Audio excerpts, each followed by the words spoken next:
What unfolded against Como was far from an ordinary win. It was a complete tactical exhibition. Barcelona emerged with a resounding 5-0 victory, asserting total control from the very first whistle to the last. Como's display looked incapable of matching the Catalans' tempo, especially during defensive transitions. Frankly, I did not expect the team to show such cohesion and sharpness in a preseason fixture. It felt as though Hansi Flick wanted to send a clear message: the system is ready. In this analysis, we will break down how Barcelona suffocated their opponent, exploiting every gap to create space and manufacture goals.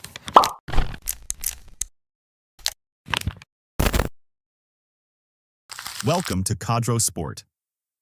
Barcelona lined up with a full-strength starting 11, entrusting Garcia with goalkeeping duties. The backline featured Araujo and Cubarsí at center-back, Balde at left-back, and Eric Garcia operating unusually at right-back in the absence of Koundé. In midfield, Flick paired Pedri and Frenkie de Jong in the double pivot, aiming to dictate the tempo and enhance the fluidity of passing and build-up play. Ahead of them, Fermín López took up the advanced playmaker role, linking the lines and supporting the attack. The forward line featured Lamine Yamal and Rafinha on the wings, with Rashford spearheading the attack, his tactical versatility compensating for the absence of Olmo and Lewandowski. The opening quarter of the match maintained Barcelona's bold approach, with the team executing an offside trap through precise timing and disciplined organization.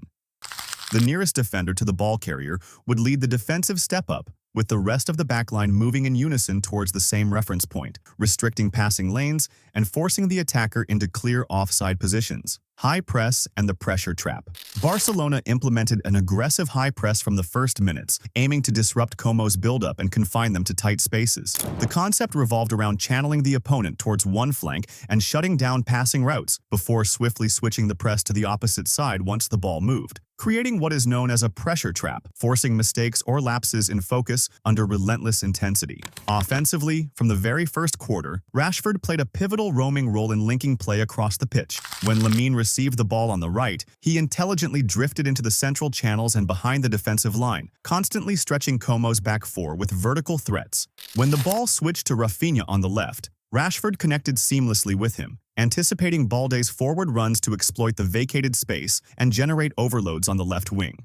This fluid interchange between the forwards and fullbacks reflected Flick's attacking philosophy, one rooted in offensive fluidity and unpredictability in the build-up to goal. It was evident that under Flick's leadership, Barcelona displayed increasing tactical flexibility during the build-up phase. One of the most notable ideas involved occasionally dropping Frenkie de Jong deep between the two center-backs to form a stable base in possession. This allowed Araujo and Cubarsí to drift wider, pushing fullbacks Koundé and Balde higher up the flanks to provide attacking width. At the same time, Pedri advanced into midfield to align with Fermín López, creating greater options between the lines and behind the opposition press. Barcelona's tactical shift centered on reconfiguring the midfield triangle, with Fermín López operating as the lone pivot and Pedri and Fermín, further forward, occupying advanced zones. This structure enhanced the fluidity of the attacking buildup and strengthened the team's control of the ball.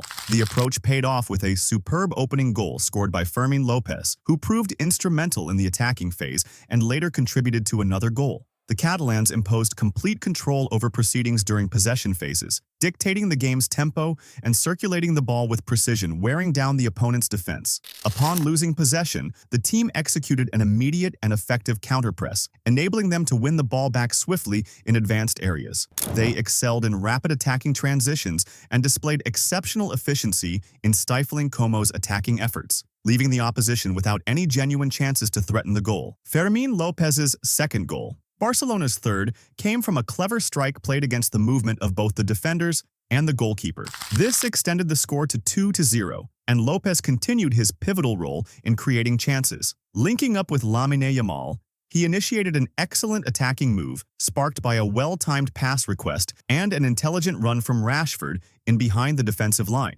A sequence of precise passes followed, culminating in Rafinha converting for the third goal. Soon after, Lamine Yamal added the fourth with a successful ball recovery. This sequence of goals reflected Barcelona's high level of attacking cohesion and the variety of threats within their ranks. Nevertheless, not every chance was taken. Rashford squandered a clear opportunity after dribbling past several opponents, hinting at a possible lapse in focus despite the overall quality of the display. Overall, Flick's tactical ideas were clearly evident on the pitch. with the team finishing the first half 4-0 ahead. The attacking trio of Rashford, Rafinha, and Lamine Yamal shone brightly, yet Fermin Lopez stood out above them all. At the start of the second half, Hansi Flick made the customary changes to assess players and distribute minutes. Notably, Eric Garcia was replaced by Jules Koundé to reinforce defensive solidity, while Rashford made way for Ferran Torres as part of his rehabilitation and to give him an opportunity to prove his readiness. Barcelona maintained their absolute dominance, adding a fifth goal through Lamine Yamal, who produced a moment of brilliance combining clever movement with a first-time finish, expertly directing the ball into the net. Fermin Lopez displayed a high level of aggression in his play, underlining his seriousness and clear determination to secure a regular starting spot for Barcelona this season. As for Rashford, despite the unusual chance he missed, his overall performance was impressive, featuring an assist and successful execution of the most difficult stages of attacking play, namely movement, positioning, and passing. The lapse in his final touch was an individual error that can happen, and preseason fixtures are the ideal setting for making such mistakes and learning from them before competitive action begins. This period reflected Barcelona's technical depth and the growing influence of young players within Flick's new system. As the game moved into the fifth quarter, Flick made significant substitutions, introducing Gavi and Casado in midfield for Pedri and Frenkie de Jong, a clear signal of his intent to inject fresh energy and raise the tempo in the pivot area. This change gave the midfield a different dynamic. While Pedri and de Jong excel at controlling the rhythm and building organized attacks, Gavi and Casado brought a quicker tempo and greater physicality in ball recovery and transitions. By this stage, almost the entire starting 11 had been replaced with a new lineup.